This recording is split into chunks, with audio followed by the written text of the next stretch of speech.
Hello, everybody, and welcome to the Business Spotlight, the podcast where we shine a light on the incredible entrepreneurs and business leaders in our community. I'm your host, Craig Whipperman with Music City Action Coach, and today we're excited to introduce you to someone who is blazing a trail in healthy, hearty, and delicious restaurants here in Nashville. Our guest today is Luke Smiley, owner of the Radish Kitchen restaurants here in Nashville. We'll dive into Luke's background, explore the challenges he's faced, and the successes he's celebrated. Whether you're a fellow entrepreneur, an aspiring business owner, or simply someone who loves to support local businesses, this conversation is sure to inspire and inform. So without further ado, let's welcome Luke to the podcast. Luke, how you doing today? Fantastic. Thanks so much for having me on. Yeah, well, thanks for being here, man. So healthy, hearty, and delicious. The radish restaurants. You guys have four of them now in Nashville. Is that right? We do. We have four. One of them is called Little Rad Market, which is a slightly different concept, but sort of a sister brand. And then three Radish Kitchens that we've built. Our first restaurant was in 2020, which is an interesting time to be opening a restaurant. So yeah, we've been growing pretty nicely over the last 4 years and have some plans to continue growing. We're looking at our fifth location right now. Yeah, that's fantastic. What was the inspiration? How did it come to be? How was it Yeah. born, the Radish Kitchen? Well, my wife and I, so we moved here about 7 years ago, and my wife is a chef. She had done a lot of recipe creation and written several cookbooks, and was sort of looking for what she wanted to do next. And my background, I started in finance. I was an investor for a long time, and then I switched over and started working for startups and kind of scaling businesses from scratch to pretty big size. And so Mhm. we were talking about what she could do, and we said neither one of us ever actually worked in a restaurant, but she certainly knows the food side and I know the finance and the funding and the operations side of it, and saw an opportunity for fast casual is kind of where restaurants are trending, and healthy is where things are trending. So big opportunity in healthy fast casual. And if we could get it right with that first location, it's a very scalable concept. And so we've been talking about that for a while and took the plunge and opened our first location. It was supposed to be May 2020, and then because of COVID, it ended up slipping till August, which was a stressful time. But it's been great. Certainly a lot of challenges and bumps along the way, but it's been exciting and we're super excited about it. Yeah. It's not like the pandemic eased any from May to August, right? It- Well, no, although I say by August, one, Nashville was starting to open up a decent amount. And two, people have been eating at home and unhealthy food for so long. I don't know because we don't have any reference point, but honestly, it might have been a tailwind for us because people wanted to get out a little bit, that kind of little bit of action going to the store, and then having a place where you can get fresh food that makes you feel good rather than the kind of junk food people have been eating for 7 months. It Mhm. actually was great out of the gate. Yeah. I forgot that things seem to open up here in Nashville a little bit sooner Yeah, than around the country. I yeah, for completely sure. forgot about that. Yeah, it just reminds me, the fellow who owns, I heard the guy who owns Puckett's talk about, they opened, kind of one of the first, I think, in the country to open. They had like national TV broadcasters down there on site Uh, watching, and back, it's kind of funny to think about back then how things were so different, yeah, um, yeah. and how they were so restrictive to business. But so the first year, first several months was well received, but I would imagine, once the vaccines came out, you probably enjoyed a pretty big boom. How long was it before you opened your second restaurant?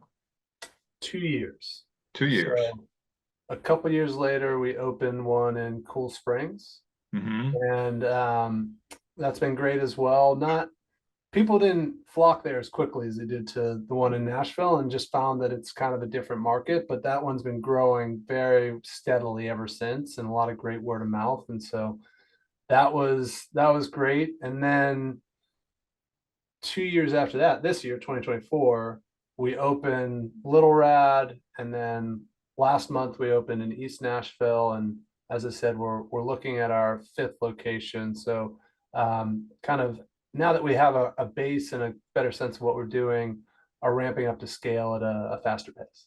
Yeah. So a little bit different market between, and your first location was, is it Sylvan Park? Is that right here in Nashville? Yeah, Sylvan Park right in Nashville on Charlotte Avenue.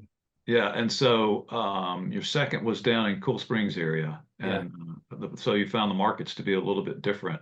yeah. Did you have to adjust to serve the market any differently? Uh, the service in the restaurant, I think, was always the same. It was more of how we went about marketing a lot. So my wife has a pretty big social media following, and when we opened the first store, we did some Google ads and things like that, but neither one of us had marketing, kind of broad marketing as a skill. Hmm. But people just came in droves, and I'd ask them at the register, and every single person I'd say, "How'd you hear about us?" And it was Instagram, Instagram, Instagram. And then in Cool Springs, again, it wasn't the flood of people coming in, but when you ask people, how'd you hear about us? Oh, word of mouth. My friend told me. My somebody came in and had a great experience. So um, we had to try different marketing channels down there that we never did in Nashville. And the old thing about advertising is that half of it works and you're not sure which half. I don't know what really worked down there. If I'm being honest, the number one thing that has worked that's gotten that unit to where it is just great food and great service. And we have an amazing general manager, Rick, down there who just took a ton of ownership and made sure that even when it was kind of days were a little slower in the beginning, we were putting our best foot forward. And the customers who came in had an amazing experience and did go home and tell their friends and their family, hey, you should try this. And so that's kind of just been a snowball building on itself. Yeah. I mean, that's the best kind of marketing you can get, right? Yeah. When Yeah. people refer you. Um, yeah, that's awesome. So the clientele that come in to that Cool Springs different in what would you call it, demographic than what is in Sylvan Park, or kind of Yeah, a little bit. You see a lot of overlap, but in general, I'd say the Sylvan Park location is a bit of a younger demographic that live in that neighborhood. Um, and Cool Springs, both of them have a fair amount of work lunches. The Charlotte Avenue one is pretty close to hospitals, so you have a lot of doctors coming in, and there's an office park around the Cool Springs one. So get a bunch Mhm. of a lunch crowd, but on general, I'd say the demo's a little younger in Nashville. Right. And so I'm curious, there it seems like maybe the challenges I don't hear as much, but the challenge to keep team members, employees engaged, or Yeah, even on board, yeah, or even convincing them to come off of their whatever government check was being sent out to everybody at that time yeah, to come to work. Did you guys experience some of that? for sure. So opening in 2020 was maybe easier to hire to some extent. There was a lot of people had unemployment, they weren't all that interested in it, but there were a lot of really talented people that their career was paused for a minute and they just wanted to make some money. And so we had these incredible people who then in 2021 their career started opening back up, and so completely supported it, wanted the best for them. But we had a lot of people then leave in 2021, and that was the year that was actually the hardest because every restaurant was opening back up. At the same time, your staff, a lot of them wanted to go back to what they were doing pre-COVID. So you were losing people at the exact time that everybody was trying to hire restaurant staff. So that year for us, and I've talked to a lot of other operators out there, it was just brutal. And finding great people was really hard. Now it's in a much better place.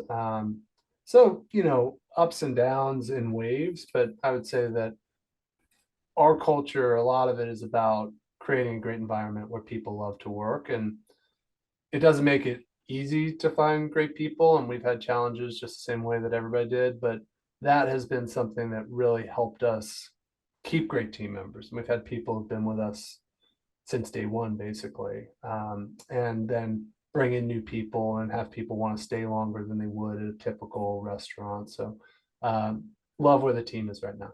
Yeah, that's great. So it's more than just a paycheck, right? That will keep people around. That's our Um, goal. Yeah. yeah, That's our goal. creating. And our hospitality is huge for us, and our culture and mentality is that only happens when a customer has an authentic experience with somebody on our team. And that's only going to happen if that team member is having fun and is being themselves. And we use the term bring your whole self to work. And so we want our team members to come and have fun, and that fun and laughing, that's infectious. And customers feeling that fun is the best hospitality of all, and way better than telling team members like, hey, you have to do X, Y, and Z, and that's what's going to make a customer happy, because that always just feels forced and it feels like a transaction, which it is. And so we try and create more of an experience where the guest actually has a relationship with us. Yeah, that's really awesome. Yeah, I've been in like I was sharing with you, I've been in the one over here in Sylvan Park before, and there's Yep. definitely a resonance in there, something beyond the food, a feeling walking into Yeah. that place. But so tell me about Radish Market and Hmm. how it's different from the restaurants. So Radish, Little Red Market Little is, Red Market, sorry. think of it as kind of a coffee shop in the morning with all home, fresh made egg bites, egg sandwiches, muffins, that sort of thing. And then all prepared food. So you can get radish salads, you can get sandwiches, you can get a protein and a side like a farro salad is something we're selling right now. And then we also have frozen foods like lasagna, stuffed shells, enchiladas, and all of that is designed for, like, my wife and I, we're both working. We've got two young kids. There are a lot of days where, and I'm fortunate, my wife's a chef, so she makes amazing food, but there are just a lot of days where we're just too busy. And so part of the vision was having a place where if you and your wife are busy, you just stop in, grab something, throw it in the oven, and you've got a dinner there. So um, it's several different things all in one store, which has been a lot of fun because one, it's gone very well to begin, but there's still a lot of exploration of kind of what does the community want, what sells well, what do we want to do more of. So that's been a fun evolution. Yeah, that's cool. How long has that one been open? We opened in April, Oh, so wow. yeah, That's not only too a few long. months. Yeah, And where's that location? that one's in Belmead. Oh, in Belmead. Yeah, yeah. Cool. Um, yeah, so um, I bet that is kind of fun to do. Is it how does it compare square footage to the others? Is it smaller It much or is it about the is same? overall the square footage is a little smaller, but it's more back of house than front of house. Hmm. So the front of house square footage is decently smaller, probably half of what you see in the other ones. And that was a known limitation when we took the space. The space was perfect for a lot of things, but there are only four tables. And so there are a lot of days when we don't have seating. But you know, not everything's always going to be perfect. Yeah. And when Uh, you start, particularly a brand new concept, having too much demand and not enough seating, that's a good problem to have. You'd rather have it. exactly. Yeah, that's exactly. So you're creating a demand. I don't know if it's a good thing or a bad thing. You get people lined up out the door and people driving Yeah, by. You know what I yeah, mean? yeah, yeah. It must be good, or else maybe they can find a different time to come by. But so what are maybe it's too early to ask, but what are your expectations for Little Red Market? Where do you think it might go? Well, it is kind of early on that. We're figuring out the vision, as I said, with Radish Kitchen was this is a very scalable concept that we want to take broader in Nashville and then beyond. Little Rat is a bit more of a question mark as to what we want to do with it. Part of the idea was one, my wife really saw the opportunity for this location and this type of food. But two, a big part of it was she's a chef and she's a creator. And Mhm. Radish Kitchen is awesome largely because the menu is pretty stable. we've taken in 4 years, we've taken one menu item off the menu, and we still get people coming in saying, "Where's the rad Thai? Bring it back." So it doesn't change that much, which is great.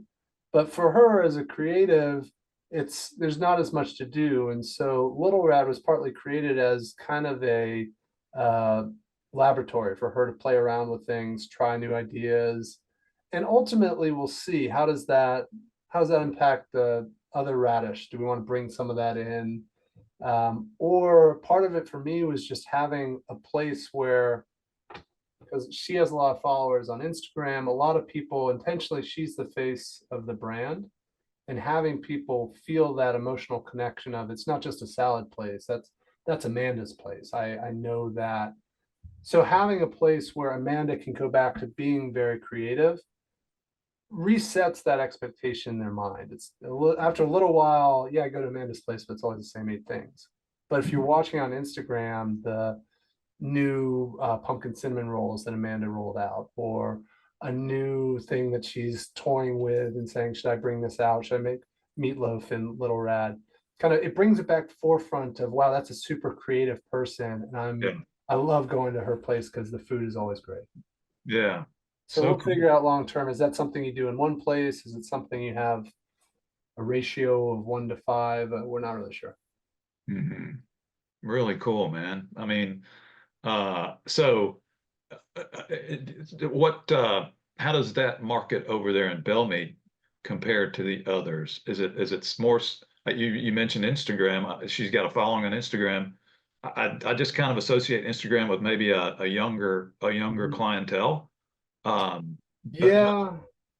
Um, Clientele wise, there is probably a little older than Nashville or the Charlotte Avenue one. yeah, But everybody's on Instagram at this point. So yeah, mm, and it's great because it's a very neighborhood local place where there aren't that many restaurants and things of that sort in Belmead. And part of the reason was that we know a lot of people who live there, and there's kind of this local demand of we don't have a coffee place, we don't have a place to get easy food.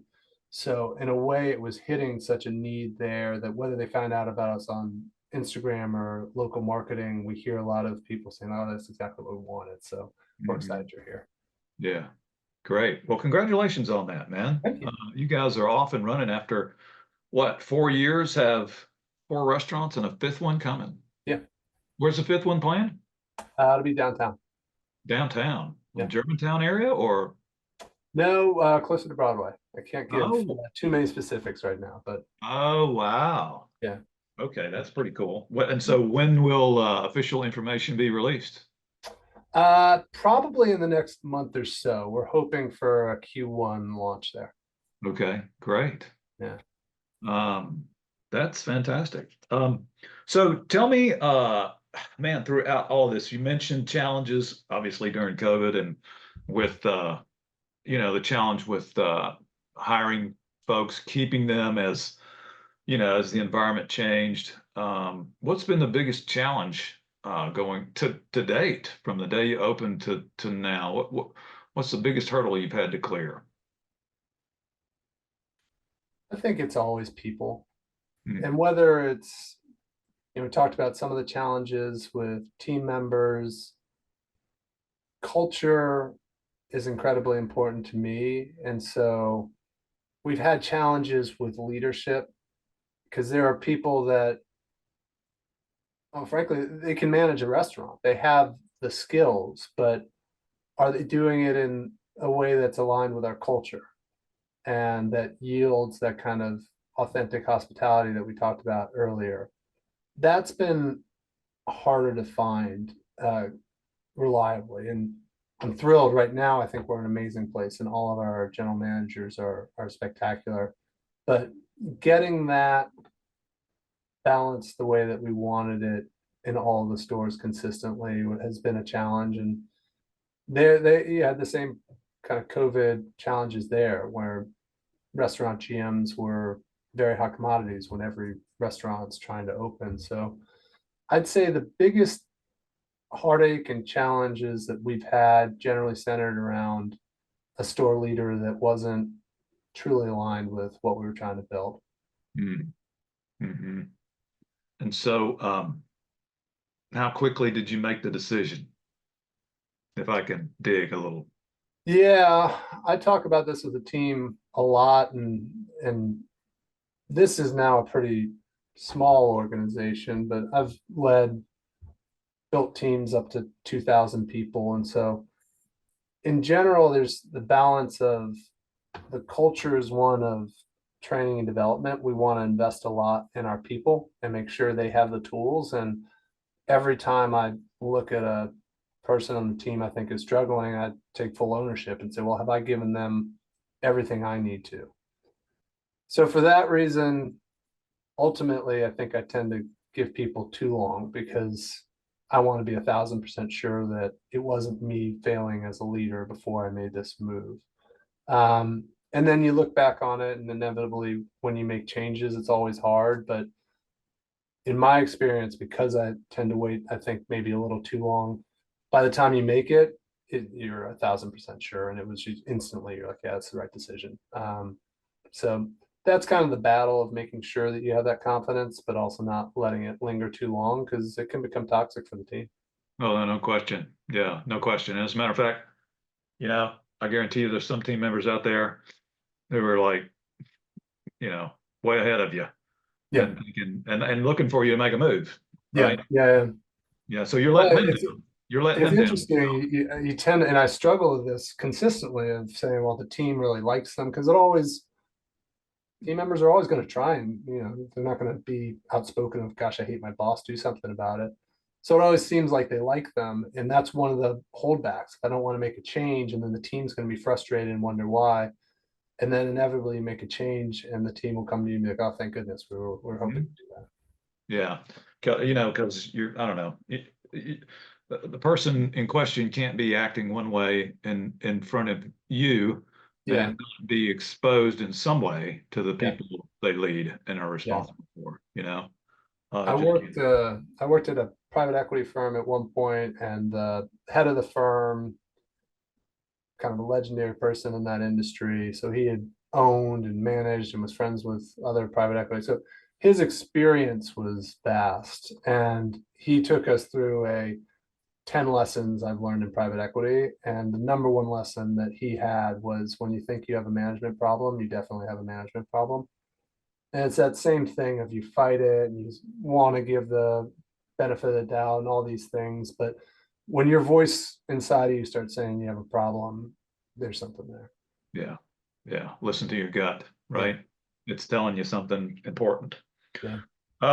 So looking back on actually, I will call it, as I hear you share the last 4 or 5 years, pretty successful, but where was what was the biggest mistake you made? And how'd you overcome it?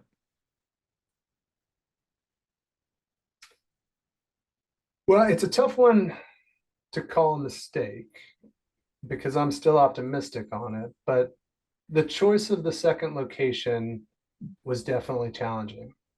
And you learn a lot from it, but ultimately there's sort of a inescapable gravity of when your location isn't right, there's only so much you can do. Now, I don't like to think of it as a mistake because part of it is the demographics are different. Part of it is we went into it's a very cool, hip development that was just being built, and there were other great brands in there, but it wasn't finished yet. And I don't think people really knew what stores were in there. So, and because it was still like a new tower is being built right across the street from us. So it's for the last couple of years felt a little bit like a construction zone as well. Mhm. So all of those factor into a slower start there. Now, I really resist calling it a mistake because I have a lot of confidence. I think it's going to be a great site. We're going to be thrilled that we're there. And I think once the development is done, it's going to be one of the hot places in Cool Springs. So that has been something that we look back on, my wife and I look back on a lot and question. And all things equal, I wish my second location had been a home run the way that the first one was. But if your worst mistake is that you it's a little slower to grow, but ultimately becomes a great location, that's acceptable. Yeah. I mean, yeah, you're not going anywhere, are you? I mean, No, you're not going to relocate that location, are you? no, definitely not. Definitely not. So where is it down in, is it Cool Springs, you say? It's in Cool Springs. It's just off. If you're on 65, you get off at the McEwen exit. It's Uh-huh. right there, directly across McEwen from the Whole Foods. Yeah. Oh, okay, cool. And McEwen North Side's the name of it. There's a Shake Shack, a North Italia, Jenny's. So they're great tenements down there. So Luke, your screen has frozen here. I don't know. Okay, yeah. Hold on one sec. Unless did that work? No. No. Well, hold on. There we Yeah, go. that's Sorry better. about That's better. Just so we'll probably edit that part out. Maybe I'll ask you again, that. Sure. where is that location in Cool Springs? So that is located on McEwen Boulevard. So if you get off 65 at McEwen, it's directly across the street from there's a Whole Foods in a shopping complex there. And we're in the McEwen North Side, which there's a Shake Shack, a North Italia, Jenny. So lots of great different brands down there that I think it's going to be a pretty hot spot in the future. Yeah. Yeah, awesome. And let's see. Then and how long is that? That was your second location, right? Yeah, so that one's been open a little over 2 years, 2.5 years. 2 years. Yeah. Okay. Well, fantastic, man. I'm gonna go check that one out too. So tell me this, and you guys are on like some aggressive, well, I call it aggressive. Was this part of the plan to grow at this pace from the beginning, or? The plan has always been to grow and expand at a healthy clip. And that's Amanda, my wife, is obviously all the culinary and the design. My skill set is building businesses, building great culture, and expanding it at a pretty healthy clip. Mhm. Um, so we're sort of figuring out that right pace, which is we want to grow, but you also don't want to grow so quickly that you kind of lose control of things and lose control of the product. So the last year has been super exciting. And I don't think we'll always do 3 new units a year, but timing just kind of lined up and had some great opportunities. So we're pretty opportunistic, is what I'd say. Mhm. So where do you think, well, two questions in one. Where's the risk at growing this quickly, and where do you think, or if you grow too quickly, Mhm. and where do you think most businesses get it wrong at growth? I'll be kind of a broken record when it comes to people. The answer for me is people, because you can get pretty good at choosing locations, filling out leases, building out new locations, but getting the people side right and being able to scale that true to your culture is very hard and almost always requires that person, the new leader, to have been inside your company for some period of time. So it's very, very hard to bring somebody in from the outside, give them a store and say, hey, build that culture like this one over here, unless they're steeped in it and they know what they're doing. So I think where companies and brands can get it wrong is when their pace of growth out, outruns their ability to organically generate with their own talent Mhm. and fill stores with people who truly know what you're about and what your vision is. I was at prior to this, I was at a company called Assurian, and one of the things I led was setting up a nationwide network of field technicians. Mhm. And in 6 months, we went from we'd never had a field technician at all. It was just an idea to having 2,000 people across the country. We covered 85% of the country. And the only reason, one of the major reasons that worked and it was successful was Assurian. One is just an incredible company. They had so much talent to help bring it to life. But one of the decisions that we made early on was we pulled almost all the leadership from inside of Assurian. And so you're taking people from very different roles because you've never led a field organization before. but they know what assuring is. They know what this culture is. So you don't have to train that. And then you can move them all across the country and set up kind of satellite assurians, if you will. And it's the same with expanding new restaurants. You have to have that bench of leadership that you can start the new store with. Yeah, I hear you. You know, I worked for a company that went through some massive growth, and when we had control over it with our own people and people from our own company who had a lot of tenure there, it was not as hard. Let's put it that way. Not as hard as when you're trying to when we got into a huge acquisition phase and we were buying assets and integrating them into our own systems was, you know, like I said, not that hard at all. But man, when you start integrating people that you didn't hire, right? Yeah. And they need to learn what your culture is and you know, either adopt to it or decide to move on, then that's when it gets a little sticky Yeah. and can get risky. So I agree with you completely that the people part of it is like probably the most important thing. Operationally, do you feel like, I mean, after 4 or maybe 5, that you've got the ability to, you know, bring on board a new restaurant, a new location with confidence? Yeah. Increasingly so. Yeah. So this year we opened Little Rad, which it went very well, but that's a new concept. So you don't have that playbook. Mhm. Last month we opened in East Nashville, and one had a awesome leader, Doug, who led that. But two kind of had more of our sense of this is the playbook, here's what we want to do, here's what the launch is going to look like. And so even though there are always new wrinkles and new differences every time you launch something new that you have to think through.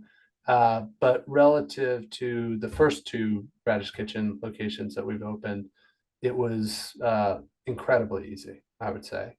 And so feeling more and more confident that we kind of have that playbook and are feeling great about this 5th one to be able to do something similar there. Great. Um, and what's the we touched on vision here a little bit before, but I'm just curious, you have the intent to franchise. You want to take it outside of Nashville, Mhm. nationwide through the region, Yeah. like in the next 2 years at the pace you're going. Definitely want to expand and eventually expand beyond Nashville. And I think we're getting to that point sooner rather than later.